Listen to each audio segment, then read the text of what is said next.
business as usual versus target to 2030. And in the right side in the column, we have calculated based on that. So this will be our target path to achieve 30% reduction by 2030. So some of the mitigation plan for scope 1, like replace aging natural gas burners with high efficiency models to reduce fuel consumption and of course the associated emission. Lots of transportation is there in the whole business process of ETMI.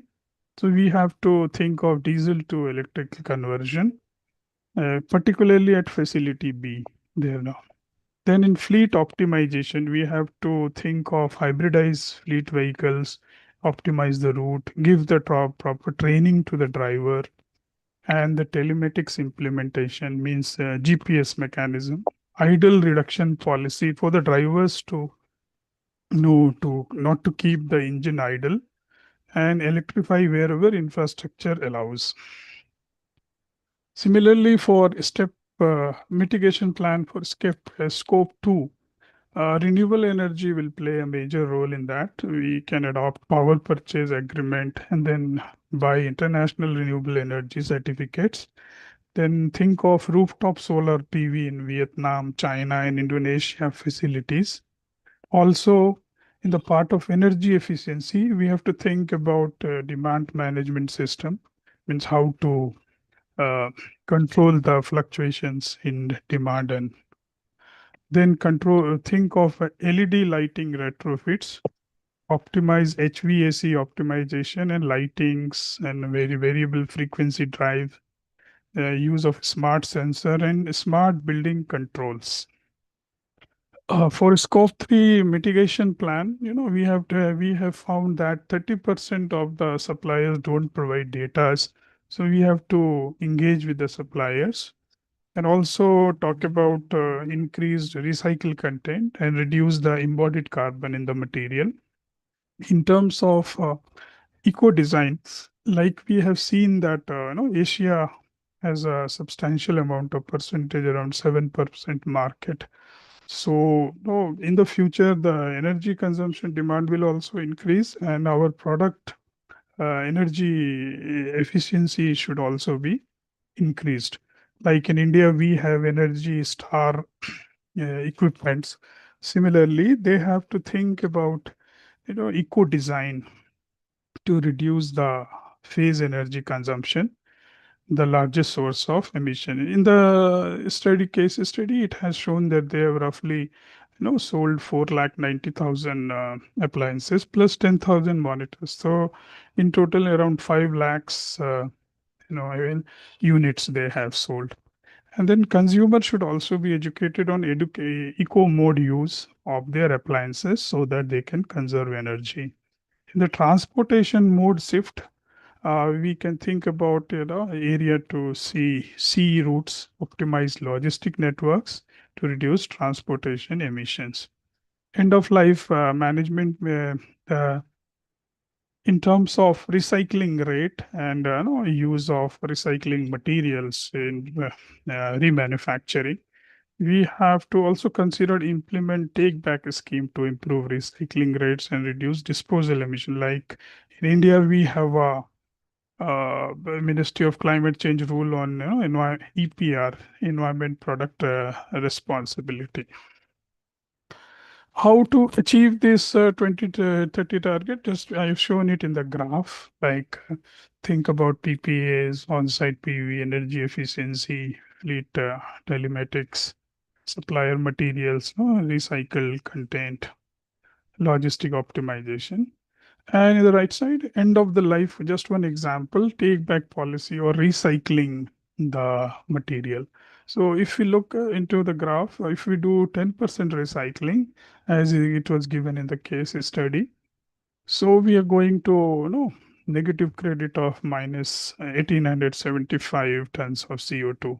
If we go for 40% recycling by 2030, we may reduce minus 7,500. And by 2035, if we increase the recycling by 60%, then we can reduce So some of the innovative strategies, for tackling this climate change issue and reduce the emission by digital twin supply chain, like for example, virtual model for hotspot identification and do the scenario analysis by optimizing decarbonization efforts. Another one is blockchain supplier reporting, that they are secure and traceable scope 3 data collection across the value chain by applying this blockchain. Similarly, AI driven optimization will play a crucial role in the future endeavor, like machine learning algorithm to maximize the production energy efficiency or to optimize the surge. Similarly, smart monitoring expansion, for example, 10,000 monitors were used. So in out of 5 lakhs monitored units sold for real-time efficiency data. So in tier one, the improvement priorities will be supplier data expansion. Like 80% of the supplier has to come on board, by spend to tier one reporting. So these are the improvement priorities we may think of, on the quarter basis, monthly basis to achieve this target within 18 months. So the second one is scope one improvements. How we can do? We can hybridize generators, electrify fleet where feasible, optimize routes, and implement idle reduction. In terms of renewable electricity strategy, we have to go for IRECs and for residual emission, install PV on site, and then material product improvements by low carbon aluminum steel material. Recycle content should be increased and develop product efficiency, and also promote take back program. Then in terms of data system enhancement, we have to implement quarterly GHG inventory updates, internal carbon pricing for capital expenditure, and supplier scorecards with CO2 KPIs. This will, we can categorize and we can award them as a silver, gold, and the diamond suppliers. This will enhance their motivation to embrace GHG reduction, and they also report properly. In terms of governance and monitoring, there should be regular monitoring, annual comprehensive GHG inventory, quarterly dashboard should be available for executives, and supplier scorecard with emission metrics.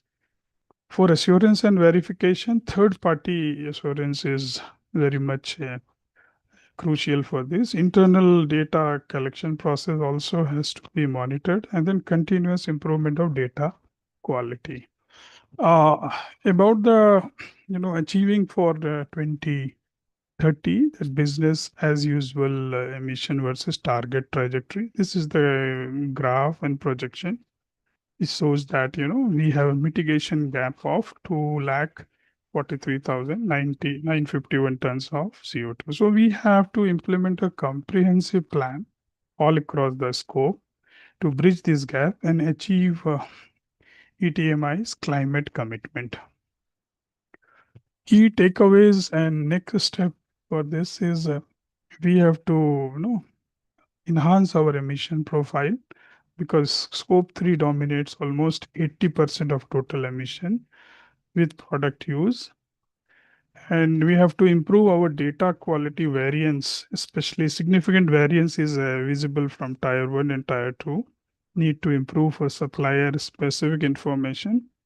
And 30% reduction for 2030, keeping in the mind of baseline to 2024 is really ambitious target.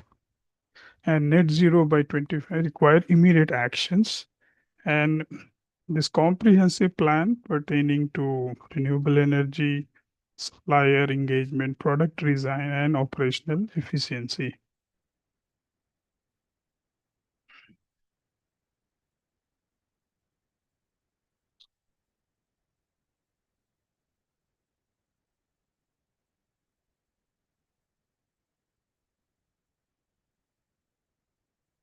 Are you finished?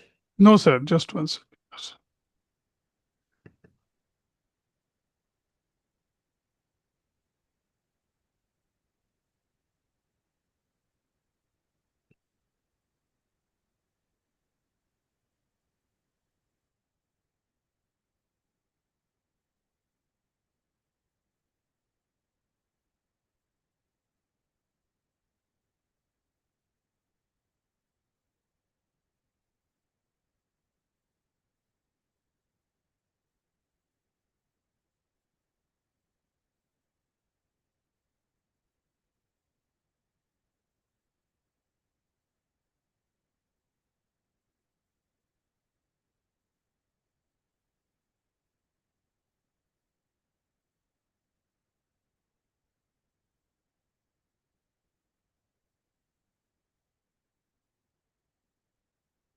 So this was all around the presentation. Apart from this, we have done also, during the study, we have done a stakeholder analysis. In that stakeholder analysis, we try to pinpoint who decides what they need and how to keep them aligned so that ETMI can reliably deliver